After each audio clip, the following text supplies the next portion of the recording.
So things like joy, connection, creativity, passion, love, and a sense of deeper purpose are things that are obviously very important and very interrelated and integral to actually having a very fulfilling and enjoyable life. Yet at the same time, it's something that most people get kind of wrong. And it's not necessarily anyone's fault. It just happens to be that within the world that we live in order for the true and the real to exist, so there has to be the false or the sort of counterfeit to exist. And usually it falls into kind of one of two camps, depending on whether or not someone is a bit more of a hyperactive, more extroverted, sensation-chasing person, or if a person is a little more depressed, a little more lethargic and withdrawn. So both people end up getting things wrong, whereas on one hand, the person that's more chasing excitement goes down kind of the rabbit hole of hedonism and sensation chasing, whereas the person on the other end goes down to, oh, detachment, I'm above it all, I don't enjoy things. And really, the weird thing is they both kind of often converge at this weird place where what they think a human being is supposed to be and what they label as like a high transcendent state is effectively being like a bit of a sociopath or psychopath, where you're just sort of above and beyond everything. And then really what happens is the economy that arises out of that is running on selling counterfeits. So both people become trained to chase. And then whereas the chase itself is actually the thing that actually depletes and undermines and negates the genuine capacity for those things. But first off, let me be explicit, or at least try to some degree, about what sort of the real thing actually is and what's actually closer to. So in the sense of love, not fake attachment, not just validation harvesting, not just the buzz of being chosen, but it's an actual underlying open warmth and responsive quality in a very particular type of presence. And then when it comes to joy, it's not excitement, it's not peak experience, it's not this sort of fight or flight stimulation, novelty seeking that most people would think that it is. In actuality, it can many times from the outside look flat or not even look like what it is, because we're conditioned to all these counterfeit examples where people think you have to be this like manic thing and then that's what the thing is, but in reality that's just mania, that's just nervous system overstimulation, and that's just fire sort of expanding out, and then will eventually burn out and deplete that person. Whereas actual joy is a true underlying quality and kind of a quiet capacity to actually just enjoy life. Non-conditional things. I mean, just basic meals, weather, conversation, nature, sitting around, staring at a wall. It really, at a certain point, doesn't actually quite matter. And then connection, not just having an audience, not just a mutual admiration society, not the dopamine hit of being seen, but an actual real bond that's just, again, an underlying present, sometimes unimpressive quality. And then creativity, not just productivity, not just output, not personal branding, but actually, again, an underlying state of making things, doing things, creating things, because it's just a natural appetite that we have, a natural inclination and response that we have. And some people are wired that way. Most people are not. If you talk to a lot of people who label themselves as creative, it's all like, oh, it's just such a drain, it takes it out of me, and I have to do this, and then, oh, I just can't believe it, and I have to set aside more time, and I need to do this.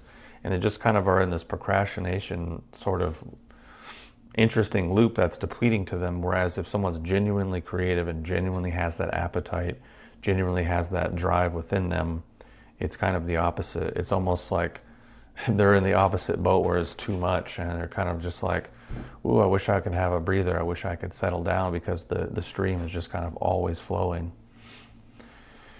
And then things like obviously passion, which is not necessarily intensity, it's not drama, it's not necessarily just chasing the biggest hit of something that you can dose, but actually sustained direction of energy towards something that matters.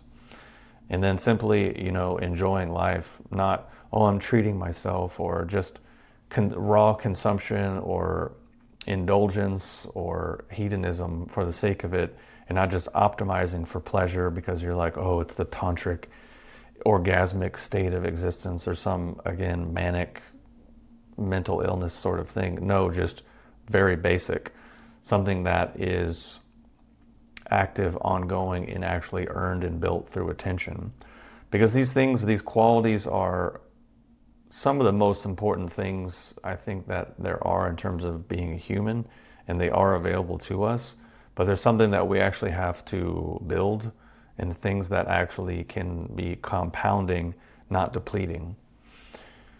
And usually, again, like I alluded to at the beginning, normally what people do under these names is first the stimulation chase.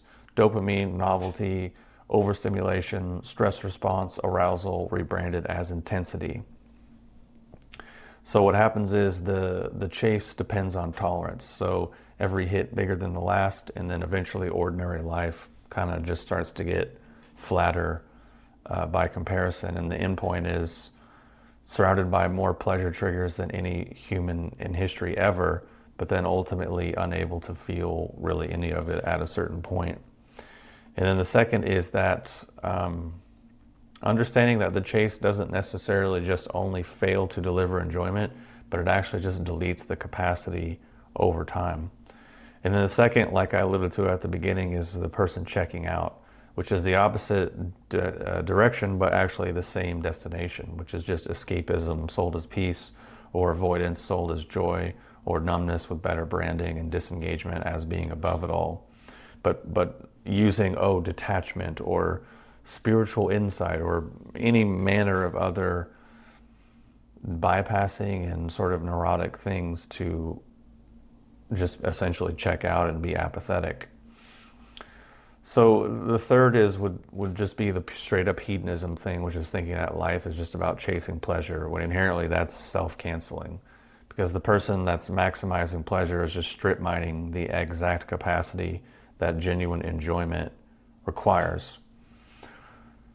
So it's not necessarily just two different types of intensities, it's actually opposite directions, and one kind of cancels out the other. It's like saying, I'm going to jump in the ocean to dry off.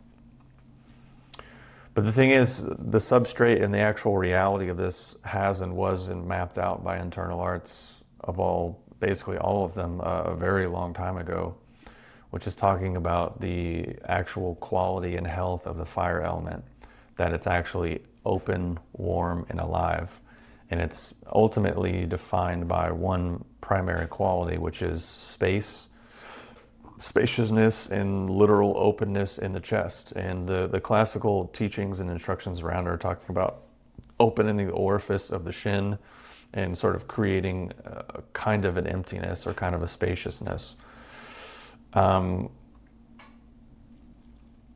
all the modern, heart-centered stuff either goes into, if it's sort of qigong or internal arts based, it's wanting to like pump the chest or do, whatever weird exercises because they think it's like a physical thing, or they think it's just about pumping blood, or they think it's a fake smile and pretending to be joyful and being a smiling depressive, or being manic, or being, again, hedonism, or all these types of things, which again is not cultivating these qualities whatsoever.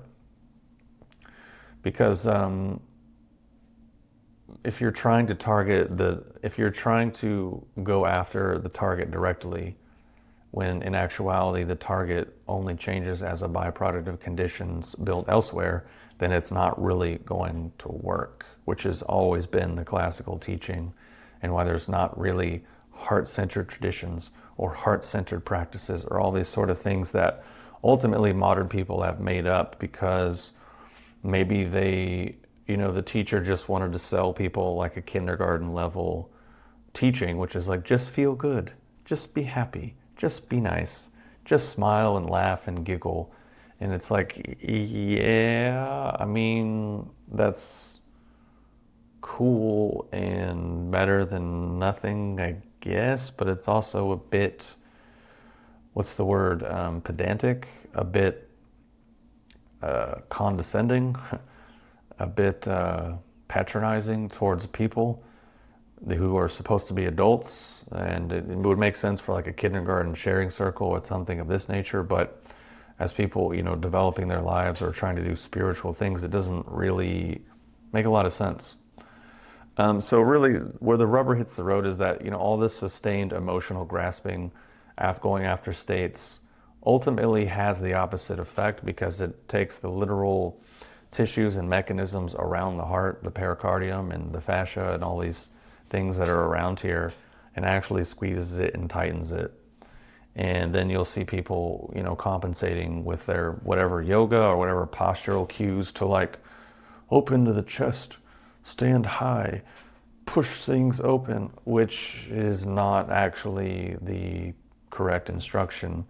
Whereas if you do all the things that come before that, what happens is, number one, you would build a strong base at the bottom, which would eventually fill. And then as this area opens, everything pushes out and expands in a circular way. Though not this or whatever weird stuff people are doing. It actually literally changes this whole area and restructures kind of the entire body in a pretty strong and profound way. So really what ends up happening, long story short, is counterfeits hide inside these words. Trojan horses pretty much every single time. People say my passion is just a stimulation habit with a brand, connection, validation harvesting, living in the moment, just checking out, being avoidant and avoiding the future, or self-love, basically consumption with standards removed, which is all the same move, and all the words have ultimately been hollowed out and just repurposed as cover.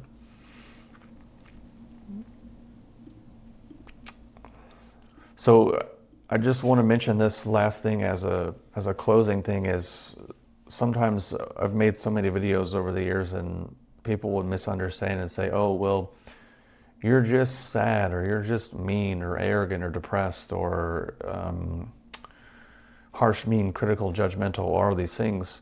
When in actuality, no, that's not actually the case. Because like, for example, you wouldn't go and see a pastry chef and assume that they eat pastry all day, every day. You wouldn't see someone who's like in a rock band or a metal band and think, oh, they're just aggro like 24/7.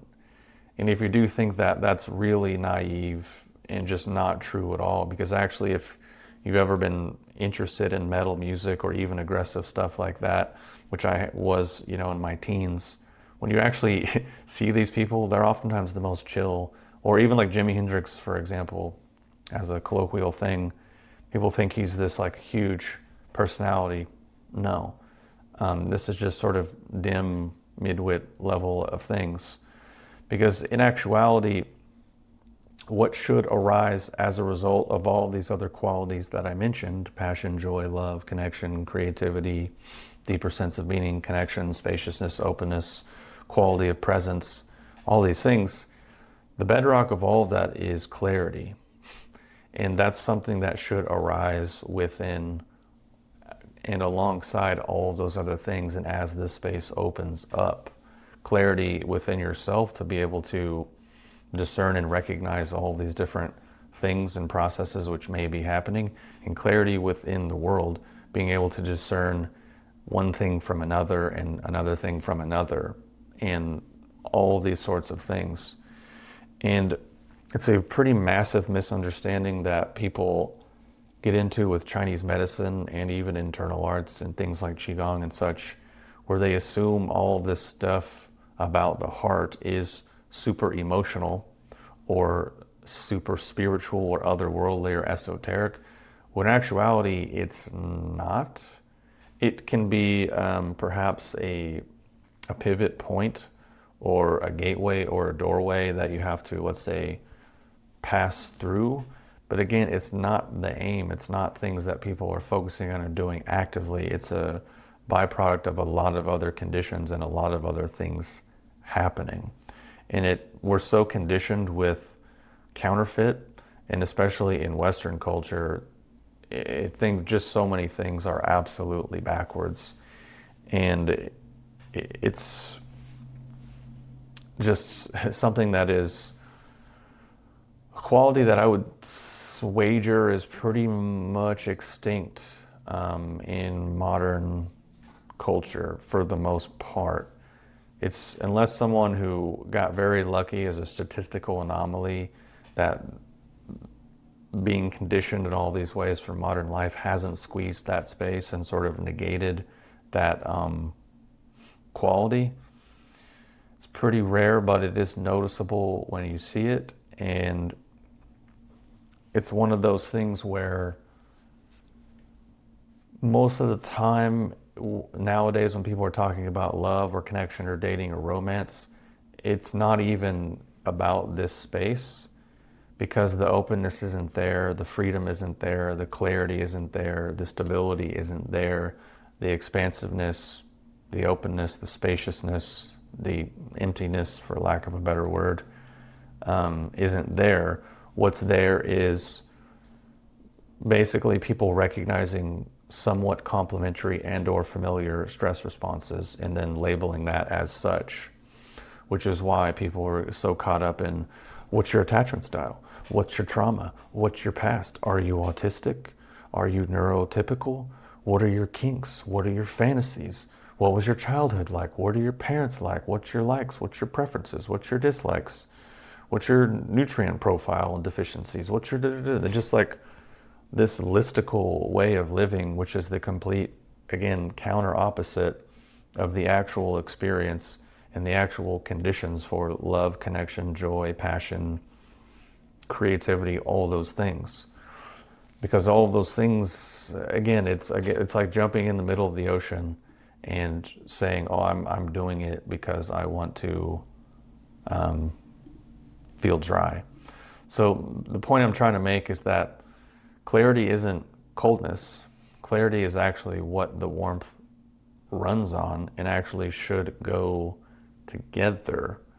And it's just, again, people so conditioned to the counterfeit or so conditioned to being coddled that then it's, again, a matter of what are people actually looking for.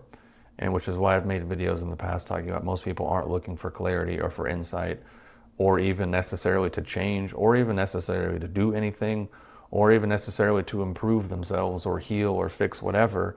Usually it's coddling or approval or validation or some victim status grievance thing or some status maneuver, which is, again, just various flavors and shades of their stress response.